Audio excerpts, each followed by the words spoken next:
Bonjour et bienvenue sur Hypno-Réussite, je suis Philippe Franière. Hypnothérapeute à Lausanne, je consulte aussi à distance grâce aux moyens modernes des communications et des intervisions, visioconférences en ligne. Et donc ça permet de travailler, de faire de l'accompagnement, de faire de l'hypnothérapie à distance. L'hypnothérapie est ma spécialité, j'ai aussi une spécialité en sexologie et surtout une grosse expérience avec les burn-out, les dépressions, les troubles cognitifs, les troubles compulsifs, enfin beaucoup de choses qui sont liées aux émotions. Et j'avais envie de parler un petit peu avec vous de ces émotions qui sont finalement le cœur du problème, le cœur de la plupart de nos problèmes. Pour pas dire tous, dès qu'il y a un problème, c'est qu'il y a une émotion derrière. Pourquoi c'est le cas? C'est que, en fait, l'émotion, c'est ce qui va venir comme coller, coller le souvenir dans notre mémoire, étiqueter une expérience douloureuse pour qu'elle reste à disposition. Comment ça se passe?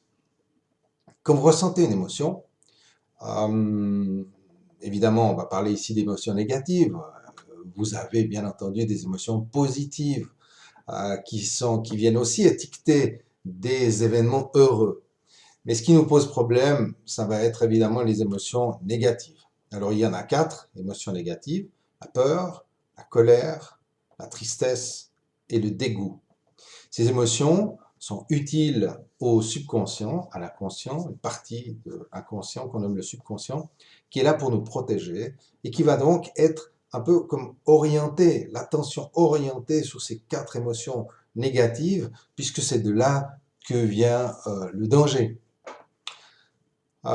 Lorsque vous vivez donc une expérience désagréable, lorsque vous passez un mauvais quart d'heure, comme on dit, eh bien, c'est qu'il y a une ou plusieurs de ces 4 émotions qui sont impliquées dans l'expérience, collées sur l'expérience, et le subconscient utilise cette émotion pour mémoriser, jusque dans les mémoires cellulaires d'ailleurs, mémoriser la charge émotionnelle, de sorte que vous allez naturellement vous tenir à distance de toute nouvelle expérience qui pourrait ressembler de près ou de loin à celle qui a été vécue et qui était désagréable. Tout ça est très logique, on peut bien le comprendre, c'est assez facile à comprendre. Maintenant, là où ça se complique, ou là où ça devient très intéressant, c'est comment faire pour dégager une émotion qui a précédemment été mémorisée dans l'inconscient. Et c'est de ça que s'occupe l'hypnose, l'hypnothérapie, en tout cas celle que j'ai l'habitude de pratiquer en cabinet lorsque je suis en rapport ou en présence de ces émotions fortes et qui viennent un peu nous pourrir la vie.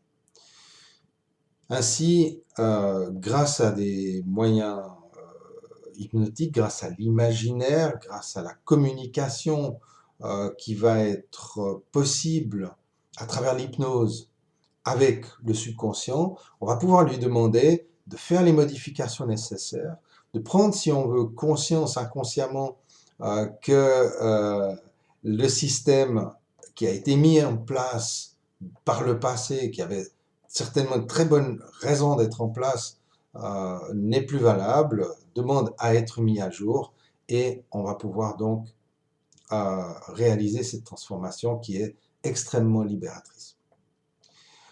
Le subconscient, lorsqu'il est face à donc une ou plusieurs de ces émotions liées à un événement, fabrique une sorte d'amalgame, un événement chargé, qu'on pourrait appeler d'ailleurs un trauma, suivant l'intensité de l'expérience, et donc va garder ce trauma comme référence pour les expériences à venir, et alors même que peut-être que tout va bien dans l'avenir.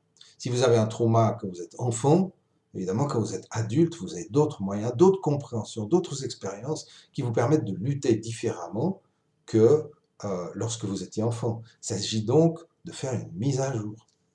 Et ces mises à jour sont assez, j'allais dire assez facile. Oui, assez facile en réalité, puisqu'on fait appel à l'imaginaire. C'est l'imaginaire déjà qui va mettre en place les programmes d'évitement de ces situations, et donc c'est grâce à l'imaginaire qu'on va modifier ce programme pour le mettre à jour.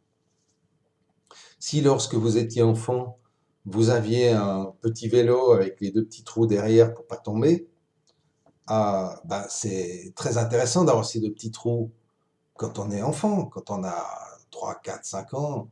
Et puis après, il est important de les enlever, ces petits trous. Imaginez que vous vous retrouvez à l'âge adulte, à 30, 40 ans, que vous êtes sur une grosse moto, etc., puis que vous avez toujours les petits trous derrière. C'est pas pratique. Et puis, ça fait pas sérieux, n'est-ce pas?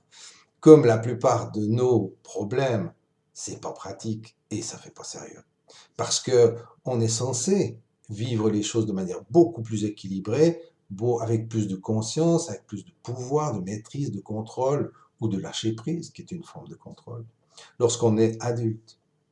Et force est de constater que il y a un certain nombre de problèmes pour lesquels on n'arrive pas, en tout cas tout seul, à enlever les petits trous.